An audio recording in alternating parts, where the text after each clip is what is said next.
All right, YouTube, and happy news for today. The New Hampshire House has decided to decriminalize marijuana, and the vote wasn't even close. It was, I think it was 300 and something to 30 or thereabouts, so it wasn't even remotely close. Now, the House in New Hampshire has voted before to decriminalize marijuana, and the Senate keeps blocking it, but this time around it looks like the Senate will probably approve it. The governor has already come out, John Sununu, who's a Republican. No, he's more like a Rand Paul, I guess, in many ways, than he is a Mitch Bitch McConnell or a John McLean or something like that. He's come out in support of it. He's like, yeah, I'll sign it if it comes to my desk. I'll decriminalize marijuana, which would put them on par with Vermont. This would really help regionally, even on this side of the Connecticut River with some of our problems. Right now, Vermont's got decriminalized marijuana for under an ounce. If you have under an ounce of marijuana in this state, you're not going to get in trouble for it. If you're driving under the influence, still a DUI. If you're smoking it in public, it's still public intoxication. It can be an aggravating factor in any crime you commit while you're high on marijuana. It can certainly be considered by a court. But if you're simply in your home, you got a little green bag and you're smoking a pipe, nobody really fucking cares. Like basically they're asking you, don't drive under the influence, don't do it in public, do it in your own home, on your own time, don't do it around your kids, stuff like that. Otherwise, nobody really cares in this state. And it hasn't caused a crime epidemic. Our problem is opiate related, has nothing to do with marijuana. Having it decriminalized here has been helpful because then our police don't have to be sent to some home at midnight to crash in a door and potentially get shot at because they're raiding somebody for smoking a bong or something like that. It's been very helpful for our state. It's caused no significant problems. It solves many more problems than it causes. Ultimately, decriminalization, although it's often a step to legalization, I would say in and of itself is almost perfectly fine.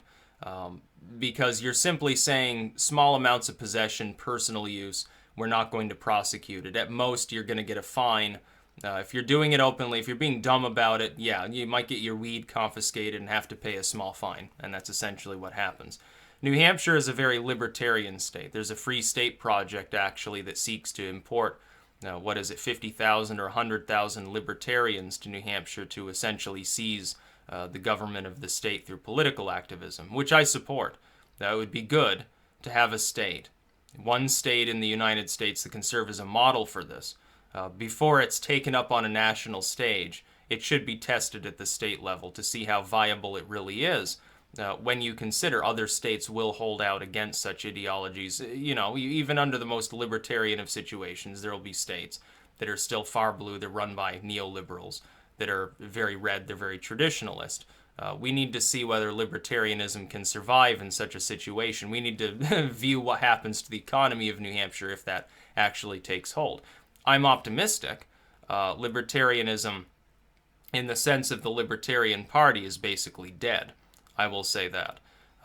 The Libertarian Party is no longer really a libertarian movement. A lot of libertarians appear to have significant difficulties with the platforms that they actually used during this last election. It made them viable among centrists, but also absorbed a lot of, really, ultimately, Bernie Sanders socialists into the movement, which I don't support. I think it's retarded. But that being said, if anyone's going to do it next, it should be New Hampshire, our twin state, which is basically like an upside-down, more populated Vermont with lower taxes, very gun-friendly, generally quite socially permissive, economically far-right. They're the only state as well where the concept of jury nullification can be brought up in court. Usually, a lawyer is unable to instruct the jury, oh, yeah, by the way, you have the right to declare my client not guilty because you think that the crime that they committed isn't or shouldn't be a crime. In New Hampshire, you can do that. Nowhere else can you, which I have respect for because it is an important tool in keeping government accountable at the judicial level, preventing bad laws from being enforced. I look at it as a constitutional issue. I think it's a good thing. But decriminalizing marijuana should take hold in more states. And we've already achieved the tipping point.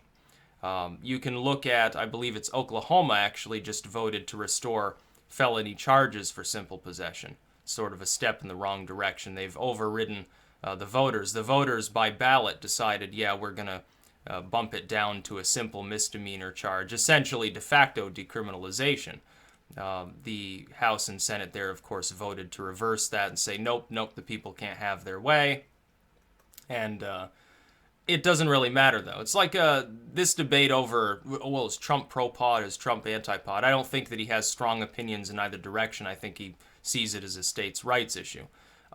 It doesn't matter what the federal government at this point chooses to do about marijuana. Too many states have already legalized it. Many more have legalized it for medical purposes, at least. Others, like Vermont and now probably New Hampshire, Vermont has decriminalized it. New Hampshire is probably about to decriminalize it. We've gone a step beyond their ability to enforce federal marijuana guidelines.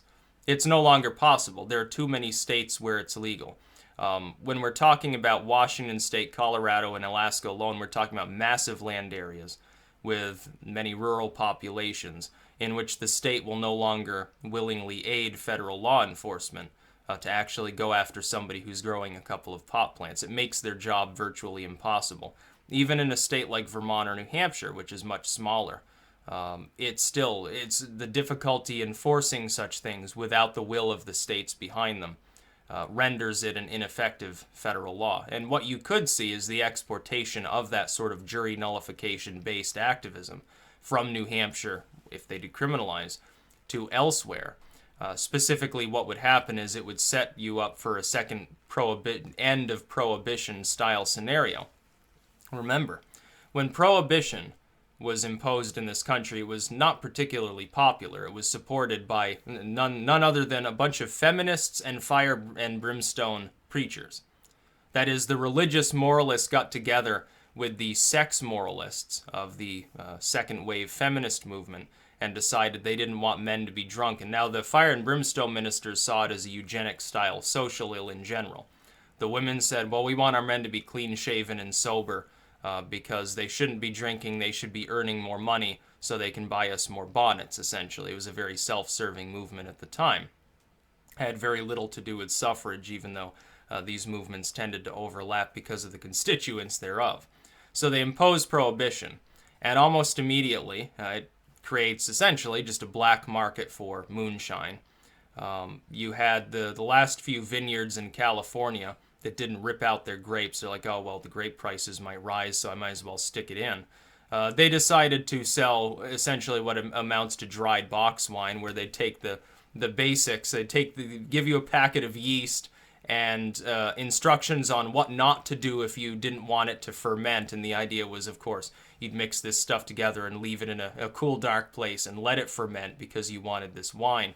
No. Then you had the medical establishment revolted and started prescribing people medicinal brandy, which is essentially saying, yeah, I get my patients drunk because who fucking cares? And by the way, I can make money doing this. And it became untenable, and jury nullification kicked in. And what happened is that even people who were absolutely fucking guilty of breaking the law, who absolutely provably on record in every possible way were moonshiners, were let go of anyway. They were declared not guilty. The jury would come out almost instantly, say, yeah, well, we found him not guilty. There's not enough evidence. Yeah, prohibition sucks. Let's go get a drink, essentially. Let's go to the speakeasy or something like that. You could see a situation like that with marijuana, where increasingly people simply refuse to consider people guilty for things like simple possession or anything marijuana related. And that would be something that I would support. Yeah, if I were on a jury, and this is to let people within the state know that on this token, I would probably not be considered proper for jury duty. Much as it would please me to let somebody off on something that I don't believe is actually crime, or to nail them to the wall if they're actually like legit criminal. I probably will never serve on a jury because I've spoken of jury nullification before, and I am, of course, now. My preference is DUI laws absolutely should be enforced. If someone's smoking weed and driving around, that's not acceptable. If somebody is smoking it around children, that's not acceptable. They're exposing them to that substance. They shouldn't be doing that. If somebody's publicly intoxicated or they get violent while being high, yeah, it could be considered an aggravating factor. I'm not sure about the settled science on it, but it should be enforced anyway. The law should be blind on it.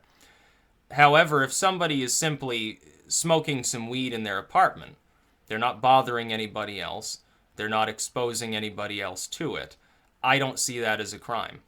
Sorry, there are some people, and some of them are on this channel, who say, oh no, weed should be illegal because gateway drug, which is completely wrong. You should study the subject, and you'll find out that marijuana is actually usually taken up after other drugs are already being used to suppress nausea and increase appetite, actually. It's a way for people going through opiate withdrawal to deal with their symptoms in many cases. It's not a gateway drug.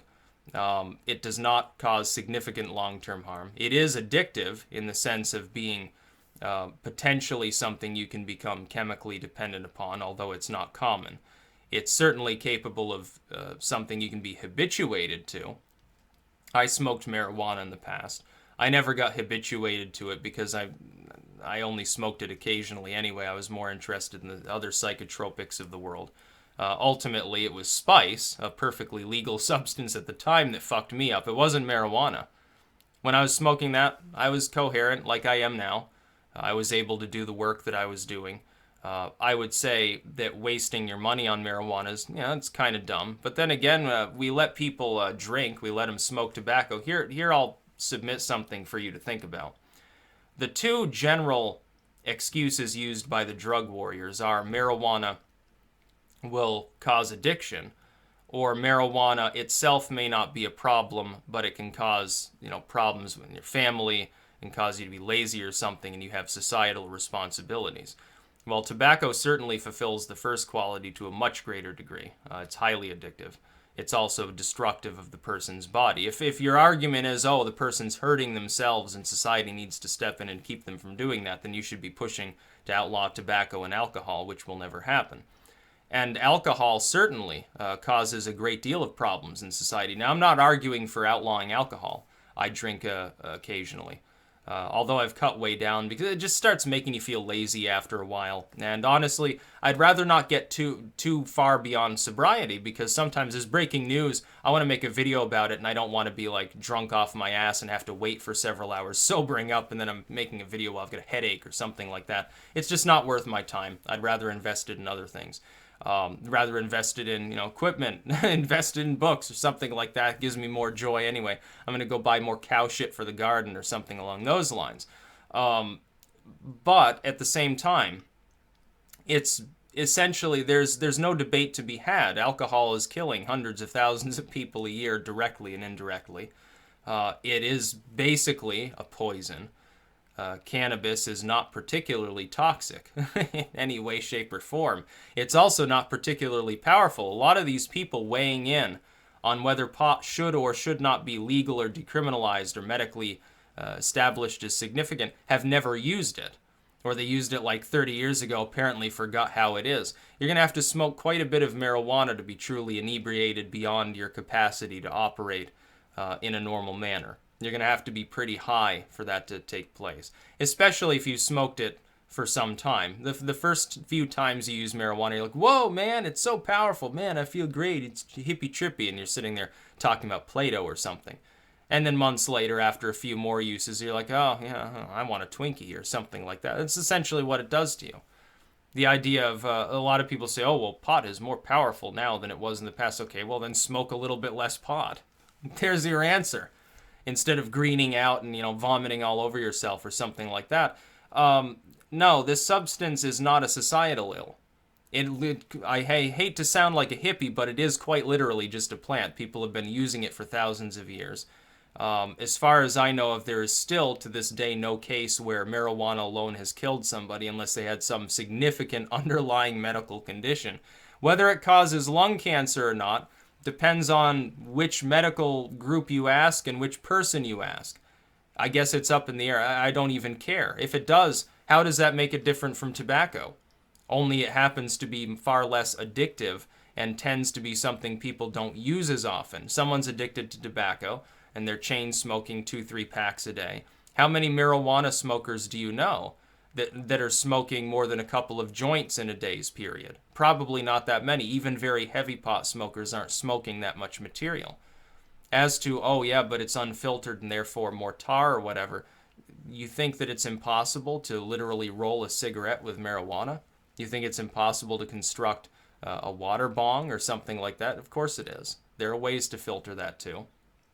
I haven't used marijuana, I think, in half a decade or so. But at the same time, the fact that I gave it up because it doesn't do anything for me and I don't want to use it doesn't mean that I want to put other people in jail for using it. That's tax money too. Look at the economic side. You're throwing a bunch of people, oh, these horrible weed smokers in prison.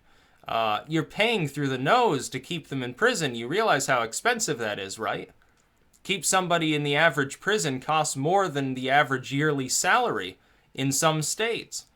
You know, what's the median income in your state? It might cost more to put somebody in prison than the average person even pulls in. You need 4 or 5 people with that income to actually carry that tax burden just to keep somebody locked up. It's useless. And that's just on the side of imprisonment. You also have to pay for people. You have to pay for public defenders and judges in the judicial system. They're taking on those cases. You're paying for prison guards and their salaries. You're paying for policing, both in terms of actually expending the manpower and the money you're paying to do so. Even gas mileage on going to the scene of the crime, so-called, when somebody's smoking a joint. Now, it shouldn't be considered a crime at all. It should be considered something that ultimately is a fairly weak drug. It kind of is a waste of time, but if somebody is entertained by smoking marijuana and they're not harming others in doing so, I don't care. It shouldn't matter. It's not society's business what people do with their own bodies. I would even extend that to other substances. Somebody decides to take shrooms. Not bothering me. If they attack me while they're on shrooms, that's a problem. But then again, it's going to be a problem if they attack me sober. So what the hell do I care? What's the difference between the two? We should look at the established scientific evidence behind these substances and their effects before we attempt to design legalese. The problem is we designed the anti-drug system for marijuana many, many decades ago, long before the science was actually in on the effects of the substance. People just assumed that it would cause you to crash your car and rape your girlfriend. You look at reefer madness. If you've ever seen reefer madness while high, it's actually hilarious because it's just so absurd. But that appears to be the basis for all of our convoluted drug war laws. It takes off from marijuana and sort of the anti-opium thing and the prohibition thing, and it just spiraled out of control from there. And most of these lurid tales that you've ever heard of, oh, little Jimmy was a straight-A student and he smoked weed and now he's in the poorhouse, most of that is a bunch of bullshit. In fact, many times people's lives weren't ruined by the drug themselves. It was ruined by society's reaction when it was found that they were doing drugs, in terms of jobs they didn't get, scholarships they didn't get, and whatever else. I would think that if you actually thought they were an addict and that they had a problem, you'd put them in rehab and let them continue to have access to these things and not treat them like a human scum for choosing to smoke marijuana. What about smoking tobacco? Tobacco smokers, who tend as a group to be lean at least slightly towards the conservative side. Red states have higher rates of smoking. Those individuals, would you like it if you're a tobacco smoker to be denied jobs because you happen to be smoking tobacco?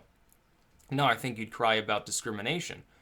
Well, how is it any different? That substance you're using is addictive, is toxic, potentially does cause harm to others. I don't believe in like the third-hand smoke crap that they're spewing now. Second-hand smoke, I guess it depends on if you're in an enclosed area. Yeah, you shouldn't be smoking around your kids in the car. I agree with that. I don't have a problem with that being banned. If you're smoking, outside, it's not hurting anybody. But at the same time, it is fundamentally similar to marijuana. It is relatively similar. The inebriation that comes from smoking at the average quantity of marijuana is not enough to cause people to make truly stupid decisions beyond eating the wrong foods or being lazy. And if somebody wants to take something that makes them lazy, hell, we let people take NyQuil. We give people painkillers like candy anytime they have minor surgery. I can remember when I got my wisdom teeth out, they handed me a big-ass bottle of Percocet that I couldn't take, by the way, because it made me too nauseous. I took one of them, and then I just switched off, and I said, I'm going to use the ibuprofen instead, and it worked better anyway. So it's like, why the fuck do I want these? In retrospect, it's probably about $500 worth of Percocet for pain that lasted a few days. It was very, very strange. This is what they used to do. That was back before we really started looking at the problems of opiate addiction in this country. Yeah, marijuana should be decriminalized in New Hampshire. Why shouldn't it be? It's been decriminalized here. Why, if the Senate of New Hampshire is still on the fence, look at Vermont. It's been decriminalized here for several years. No significant problems. I know people that smoke pot. They're perfectly well adjusted. They do their work. They have their jobs. They have their families and stuff. It doesn't turn them into zombies. It doesn't turn them into monsters and criminals. They're just normal people that happen to be smoking pot. And so I don't understand the whole drug war thing. The drug war is made by people who have never even experienced any of these substances that they claim to know so much about. Nor have they read, in many cases, actual studies of them, because for many years there were no studies coming from the US on these subjects, or from Western Europe. They were all coming from Scandinavia or other parts of the world that, at least on the medical side, were allowed to test them. You have all these Swedish and Norwegian studies on the topic, but you don't have much from the US unless you go back to the pre-drug war era, which leads up to it, where the supposition was, yes, these substances are incredibly dangerous. They're a social ill. They cause madness. In some cases, they claimed. Of course, we now know that doesn't actually happen. So people should make their own decisions, take responsibility for their own bodies. If they're harming others, yeah, go ahead and enforce the law. Otherwise, there shouldn't be a law against specifically simply using these materials. That's about all. Peace out.